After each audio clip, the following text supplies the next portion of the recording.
So mga kababayan, ito pag-usapan po natin itong pagiging incompetence at inefficient ni Sara Duterte nung mga panahon na siya ang secretary ng DepEd na umabot pa nga sa point na itong mga house leader mga kababayan pinuna etong si Sara Duterte dahil po sa pagiging incompetence sa paghawak at paghandle ng pera or disaster fund ng DepEd mga kababayan nung panahon po niya. So ngayon dito nyo makikita kung pwede ba talagang magpresidente etong si Sara Duterte or kung pwede ba talaga na manatili na humawak ng posisyon o pwesto sa gobyerno eto pong ating vice-presidente. Pero bago po natin pag-usapan yan, lagi ko naman po sinasabi sa inyo na wag po sana nating kalimutan na i-like ito pong video natin na ito at huwag nyo na rin pong kalimutan na mag-subscribe dito sa ating YouTube channel para lagi po kayong updated sa tuwing mag-upload po tayo ng panibagong video or issue na katulad po nito mga kababayan. At gusto ko rin pong sabihin sa inyo na huwag nyo po sanang kalimutan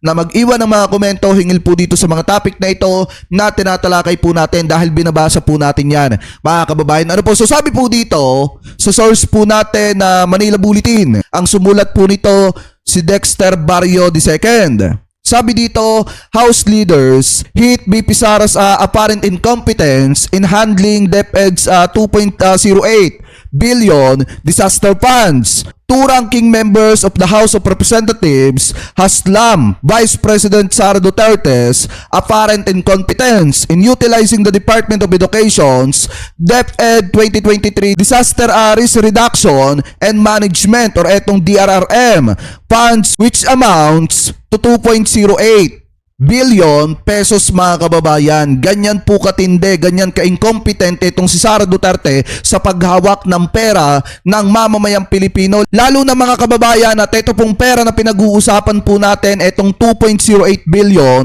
ay pumapatungkol po sa disaster fund ng DepEd. So ngayon, ipagpatuloy po natin mga kababayan, ilipat na po natin dito. Sa isang pahayag, sinabi ni House Assistant Majority Leaders Paulo Ortega, La Union 1st District at J. Kong Hoon, Zambales 1st District na ang hindi pagtap ng pondo ay katumbas ng criminal negligence dahil nilalantad nito ang mga kabataang Pilipino learners at public school personnel sa panganib. Ang lubos na kawalan ng pag-aalala tungkol sa kapakanan ng ating mga kabataang mag-aaral ay nagpapahiwatig ng isang kakilakilabot na antas ng kawalan ng kakayahan ng taong kinauukulan, sabi ni Kong Hoon. Kasi nga naman mga kababayan, hindi po ginagamit ni Sara Duterte yung pera para sa kapakanan ng mga kabataang Pilipinong estudyanteng mag-aaral para matugunan yung pangailangan ng ating mga estudyante mga kababayan, especially lalo na pagka may sakuna, kapag may mga lindol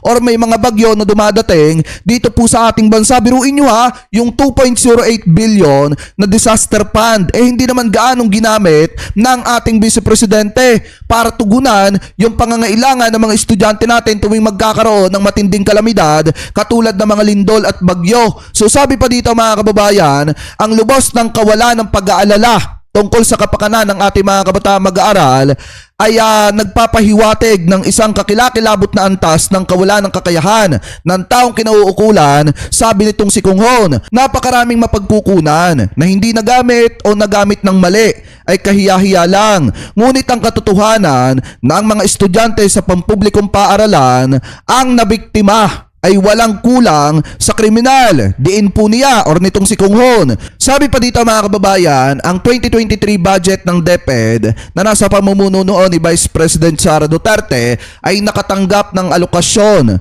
na 2.14 billion para sa disaster preparedness and response program or itong tinatawag na DPRP at 2 billion para sa quick response funds or itong QRF. Ang alokasyon na umabot sa 4.14 billion ay dagdag sa 2.24 billion DRRM funds na hindi pa nagagamit mula sa naunang taon sa simula ng 2023. Kasi biruin nyo mga kababayan ang laki ng pondo ng disaster fund ng DepEd na dapat po ay nagagamit noong panahon ni Vice President Sara Duterte dahil sa dami po ng dumaan na bagyo dito sa ating bansa pamula noong 2023 hanggang 2024 mga kababayan, imposible naman na walang mga eskwelahan ang naapektuhan at nasira mga kababayan dahil sa mga naging hagupit ng mga kalamidad dito po sa ating bansa at imposible naman na wala pong napaggamitan itong si Sara Duterte yung mga perang yan, yung mga pondo na yan na natutulog lamang po dyan po sa DepEd kasi sa dami ng mga naapektuhan na lugar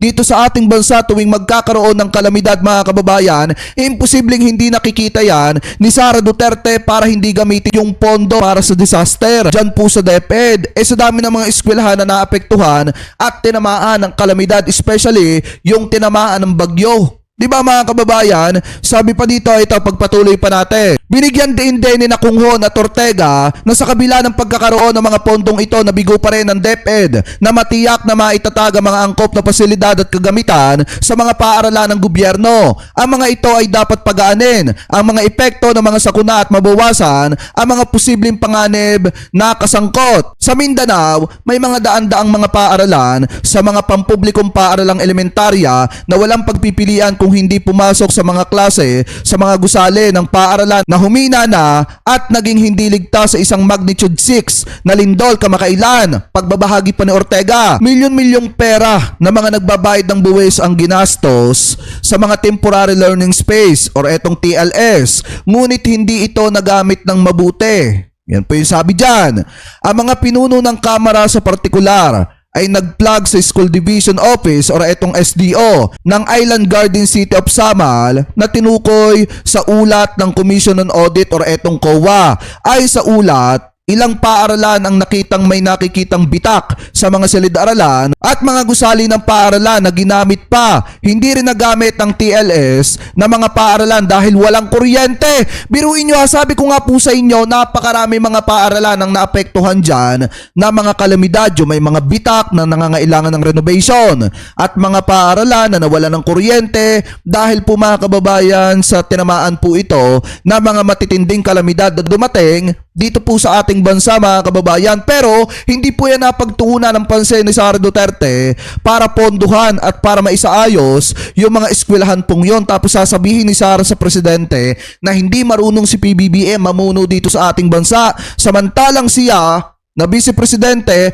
dating sekretary ng DepEd, napaka-inefficient at napaka-incompetence sa paghawak at paggamit ng pondo ng departamento ng DepEd. Biruin nyo simpleng pagtugon lang, simpleng pagsubaybay lang sa Department of Education sa mga paaralan, para iparenovate mga kababayan at para makapagpatayo ng bagong paaralan, hindi po niya nagawa yan. Kaya nga po napaka-inefficient po niya nung mga panahon na siya po ang sekretary ng DepEd. Sabi pa dito mga kababayan, basahin pa natin. Ito ang mga pangunahing bagay na dapat ay inaasahan at maayos na tugunan. Sabi ni Kunghon, nagbabala ang COA ng hindi wastong pangangasiwa ng mga pondo na dapat sanang tapusin. Ang TLS ay nag-iwan ng kaunting opsyon sa mga mag-aaral kung hindi ang gumamit ng mga silid-aralan na hindi naligtas. Sinabi ni na Kunghon at Ortega na ang mahina na pamamahala ng DepEd sa panahon ng panunungkulan ni Duterte bilang kalihim ay nagdulot ng pagkasira ng disiplina sa pananalapi na nagdulot ng maraming irregularidad sa paggamit ng mga pondo para sa kalamidad. Kabilang sa mga naiulat na anomalya ay ang hindi wastong paggastos ng DRRM para sa paglalakbay, akomodasyon at mga seminar ng mga opisyal ng SDO. Hindi magandang kalidad ng pagkakagawa sa mga gusali ng paaralan at mga pasilidad ng suporta ng mga programa ng trabaho sa mga instruktura ng paaralan ay hindi pinansin at mga huwad na ulat tungkol sa mga tagumpay sa trabaho at pagsingil sa pag-unlad. Mga kababayan, yan po yung sabi dyan. So pati pala yung proyekto ni Sara Duterte, pati pala yung pagpapatayo niya ng mga eskwelahan, minsan pinipeki pa yung mga ulat ng kanilang tagumpay ay mga kababayan. Tapos sasabihin nila, marami silang nagawa, marami silang napagtagumpayan na mga proyekto dyan sa DepEd, pero ang katotohanan mga kababayan, napaka-inefficient ni Sara Duterte nung hinawakan niya. Eto pong DepEd, napaka-incompetence po niya pagdating po sa usaping pananalapi ng pera ng mamamayang Pilipino noong mga panahon na siya ang sekretary ng DepEd. Kung ito pa nga lang DepEd mga kababayan ay nahihirapan na etong si Vice President Sara Duterte na patakbuhin ng ayos, paano pa kaya ang bansang Pilipinas? Kung ngayon pa nga lang lahat ng mga galaw, lahat ng mga ginawa po nila dito ay questionable na, paano pa kaya kapag ka naging presidente na siya? Kawawa naman ang Republika ng Pilipinas, hindi natin alam kung saan pupulutin kapag ka si Sara ang naging presidente. Kaya yung mga kababayang Pilipino po natin, mag-isip po kayo ng maraming beses. Huwag niyong isisi sa gobyerno ni PBBM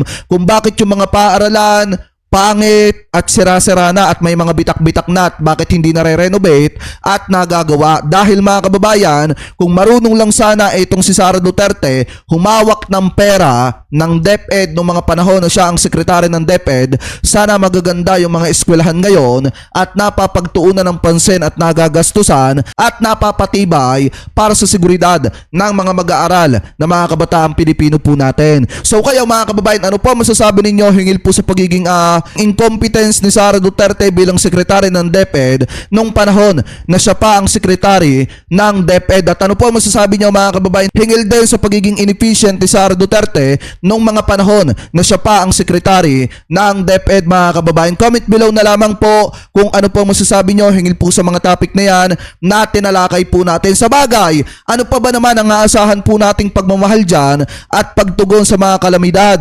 Kung mismong pagkaaraw ng kalamidad ay nawawala siya at mas inuuna niya pa ang pagliliwaliw sa ibang bansa kaysa tugunan ang pangangailangan ng mga kababayan Pilipino po natin tuwing may kalamidad. Mga kababayan, ano po, comment below na lamang po kung ano pong opinion ninyo at komento ninyo hingil po dyan sa mga topic na yan na tinalakay po natin. At bago po tayo pansamantala magpaalam, maraming salamat po sa lahat ng Team Replay na hindi po nakakalimutan mag-iwan ng inyong mga komento, mag-like ng ating mga video at mag-subscribe sa ating YouTube channel. Maraming salamat din po sa lahat ng Team Replay na hindi po nakakalimutan na wag po mag-skip ng ating mga ads. Maraming salamat po. Ingat po kayo palagi.